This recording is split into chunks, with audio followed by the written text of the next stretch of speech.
Hello and welcome back to another episode. Now today I'm so pleased to be able to share with you my finished R2D2 bin.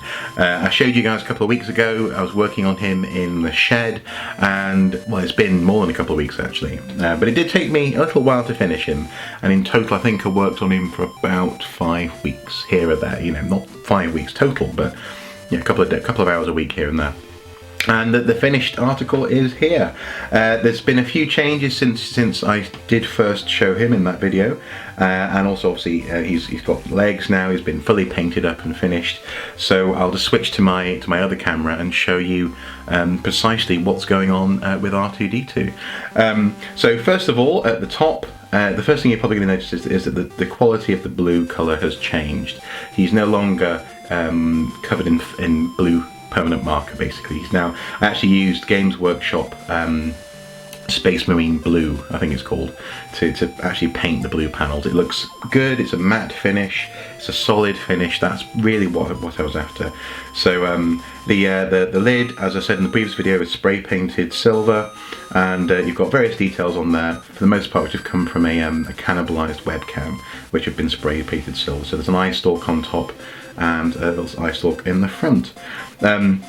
Reflective material at various points on the dome, including in the projector. The sort of thing on the front here has actually come from the sort of the rainbow reflective foil inside a CDR, inside a disc, basically a compact disc. So I ripped open one of those, snapped it open, and used the foil from in there. It's a really nice finish actually, especially in the sort of the twilight. You get sort of little flashes of colour coming from his projector there. The rest of the body, in fact all the details on the body and the dome have been dremeled in. I did show that in the previous video, but they've all been edged with permanent marker and then finished with, for the most part, again, Games Workshop model paints. It's got blue and silver for the most part. I really love his restraining bolt on the front, which unscrews. It's just beautiful, sort of a beautiful, elegant solution to a problem. You know, I wanted to put one on, and I just thought, well, actually, why not use one of my spare sort of screw plug things from my camera equipment, and that's what I've used there. I'm really chuffed with that. The big difference, though, from the last video, is that his legs are now on. Again, the details were dremeled onto the side of the legs. They're made out of MDF. And they're attached using a big bolt on each side, bolted on the inside, and then some washers just to make sure that the legs stand roughly straight. So washers on the inside and the outside of the bin. I really like the little detail at the bottom. That's the sort of the little cables coming out of his feet, which aren't entirely accurate on the real R2D2. They actually go into like a module underneath R2D2, but on this model, I just sort of loop them back around to the feet. They actually come from Pound Shop LED USB lights. So you can get these little things that plug into USB ports and light up, these little LEDs. I just basically bought 2 of those, chopped up the sort of the bendy gooseneck cable for it, and spray painted them gold. I think they look pretty good actually, especially with the slightly rough finish where the paint hasn't quite adhered to the wire. They look pretty cool. And then I did front and back detailing, and that's more or less it.